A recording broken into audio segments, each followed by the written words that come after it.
Hi, this is the CUBOT King Kong 7 and I'll show you how to turn on or turn off silent mode on this device.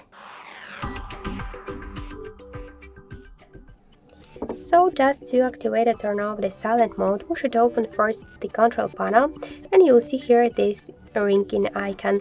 Just tap twice to this ring icon. Now we switch to the mute one and this means that the silent mode is activated. Just to turn it off, click to mute one to switch it to the ring one.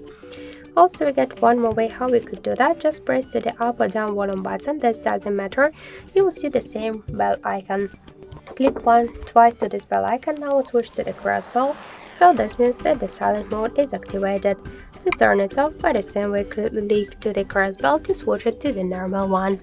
So that's it, thank you for watching, and if you like this video, leave thumbs up and subscribe.